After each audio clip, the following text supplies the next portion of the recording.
আসসালামু আলাইকুম প্রিয় ছাত্রছাত্রী অভিভাবকবৃন্দ সকলকে ক্লাস 6 ম্যাথ সলিউশন চ্যানেলে স্বাগতম। আমাদের আজকের আলোচনার বিষয় অনুশীলনী ষষ্ঠ পাটিগণিত অনুশীলনী 2.2 এর উদাহরণ 7। আগে আমরা অনুশীলনী শেষ করেছি, আমরা এখন উদাহরণগুলো দেখব। উদাহরণগুলো পুরোপুরি বইয়ের মতো করলে তোমাদের জন্য বুঝতে সমস্যা হবে, তাই আমি যেইভাবে অনুশীলনী অঙ্কগুলো করেছি, কারণ অনেক জায়গায় একটু ওরা সংক্ষেপে করে, সেটা আমাদেরকে দেখাতে হবে। তবে অনেক জায়গায় আবার আমার মতো একই রকম আছে হুবহু। যাই হোক, আসো আমরা 7-এর কতে যাই। 15%। এখন দেখো তোমরা এটাকে কি করতে বলেছে। অনুপাত ও দশমিক ভগ্নাংশে প্রকাশ করো। একবার অনুপাত বানাতে হবে, একবার দশমিক ভগ্নাংশে বানাতে হবে। এটাকে আমরা সাধারণ ভগ্নাংশে বানিয়েছিলাম, তো আমরা এখান থেকে আগে সাধারণ ভগ্নাংশে বানাই, অনুপাত বানাবো। কিন্তু দেখো সাধারণ ভগ্নাংশ মানে কি 100%-এর বদলে নিচে 100 বসালাম। এবার দেখো এই দুইজন কাটা যায়, কত দিয়ে কাটা যায়? 5 দিয়ে কাটা যায়। এটাকে 5 দিয়ে কাটলে হয় 20, এটাকে 5 দিয়ে কাটলে হয় 3। তোমরা কলমের সাহায্যে কাটাকাটিটা দেখাবে। এই 3টে উপরে লিখলাম, 20টা এখানে। এখন অনুপাত বানানোর খুব সহজ নিয়ম, উপরেরটাকে ফার্স্টে লিখতে হয় আর নিচেরটাকে অনুপাত চিহ্ন দিয়ে পাশে লিখতে হয়। তাহলে আমরা লিখে ফেললাম। এরই মাঝে আমাদের কয়ের একটা অংশ হলো যে অনুপাত করলাম, আরেকটা কি বলেছে আমাদেরকে? দশমিক ভগ্নাংশ বানাতে। তাহলে আবার উঠাই, আবার 15% লিখে আমরা দেখো নর্মালি এটা পার্সেন্টের বদলে নিচে 100 দিলাম। এবার দেখো 100 আমি অনুশীলনী অঙ্কে করানোর সময় বলেছিলাম যদি এখানে 1 থাকে আর যতটা শূন্য থাকে তত ঘর আগে দশমিক, তাহলে এখানে 2টা শূন্য 2 ঘর আগে দশমিক, 1 ঘর 2 ঘর আগে দশমিক এখানে বসবে। তাহলে আমরা দশমিকের আগে কোনো চিহ্ন কিছু না থাকলে আমরা শূন্য দিতে হয়, তাহলে 0 পরের লাইন আমরা লিখলাম 0.15। ইদানিং অবশ্য অনেকে শূন্য দেয় না, তাই কিন্তু তোমরা দিবে। এবার উত্তর এটাই, উত্তর 3:20 এবং 0.15। আসলে আমরা খ নাম্বার অঙ্কটা দেখি। খ নাম্বার অঙ্ক দেখার আগে সকলকে অনুরোধ করব, যদি ভিডিওটি ভালো লাগে লাইক শেয়ার করো, কোনো কিছু জানার থাকলে কমেন্টস করো, চ্যানেলটি সাবস্ক্রাইব করে রাখো। খ নাম্বারও প্রায় একই রকম, 32%। আমরা 32% উঠিয়ে প্রথমে পার্সেন্টের বদলে আমরা নিচে 100 দিলাম, 32-এর নিচে 100। তারপর দেখো দুইজনে কাটাকাটি যায়, এটাও 4 দিয়ে কাটা যায় 8 হয়, আর এটাকে 4 দিয়ে কাটো 4×25 125 হয়। আমরা এখানে দিয়ে পেলাম উপরে 8 নিচে 25। পরের লাইনে কি উপরেরটাকে আগে লিখতে হয়, লিখে অনুপাত চিহ্ন দিয়ে 25টাকে এখানে লিখতে হয়। আমরা অনুপাতকে সাধারণত ইংরেজিতে ইস্টু বলি, বেশিরভাগই ইস্টুই বলে দেখবা, 8:15, বা এটাকে বলা যায় 8:25 বা 8:25। তারপরে আবার আসো, আবার 32% সমান সমান উপরে 32 নিচে 100, 1 লেখে 2টা শূন্য আছে, তাই কি করতে হবে আমাদের? 2 ঘর আগে দশমিক। ঠিক একইভাবে 1 ঘর 2 ঘর আগে দশমিক, তাহলে 0.32। আর মনে রাখবে দশমিকের পরে সংখ্যাগুলোকে আলাদা আলাদা বলতে হয়। এই যে আমি 3-2 বলছি, 32 বলতে পারবে না, আলাদা আলাদা 3-2 বলতে হবে। তাহলে এটাই উত্তর, 8:25 এবং 0.32।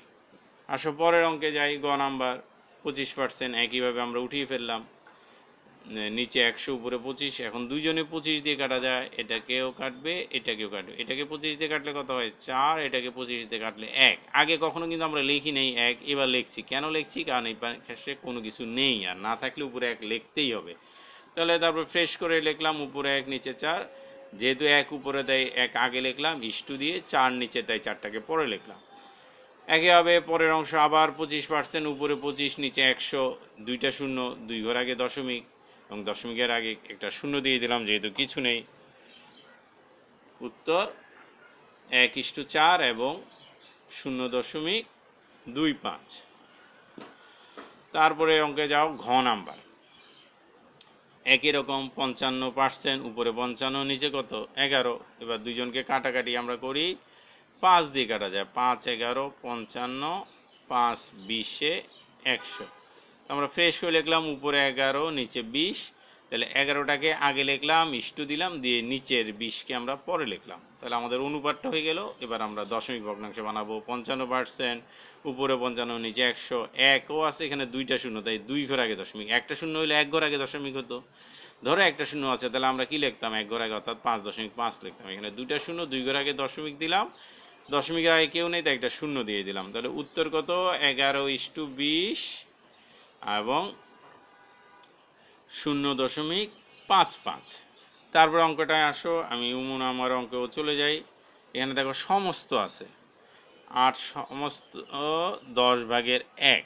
সমস্ত ভাঙানোর নিয়ম তো তোমাদের আগেই শিখেছি, এই দুইটা গুণ দিবে। 8 আর 10 গুণ দিলে কত হয়? 80, আর 1 যোগ করলে 81।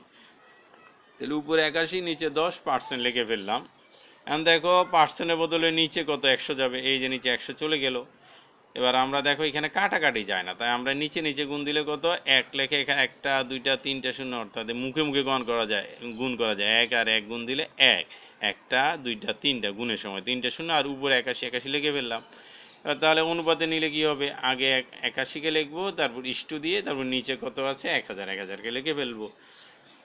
অর্থাৎ এখানে যে অনুপাত আছে তাতে কিন্তু কোনো কাটাকাটি যাচ্ছে না বা কিছু হচ্ছে না, কোনো সমস্যা নেই। আমরা উপরেরটাকে আগে লিখে ইস্টু দিয়ে পরেরটাকে লিখে ফেলবো। এবার আসো আমরা আবার এটাকে দশমিকে নিতে হবে। ঠিক একইভাবে আমরা এটাকে 8 সমস্ত 10/1 আমরা ভাঙালাম।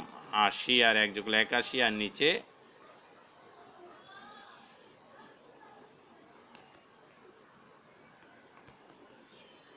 এই অঙ্কটার বেলায় তোমরা এখানে একটা জিনিস খেয়াল করো।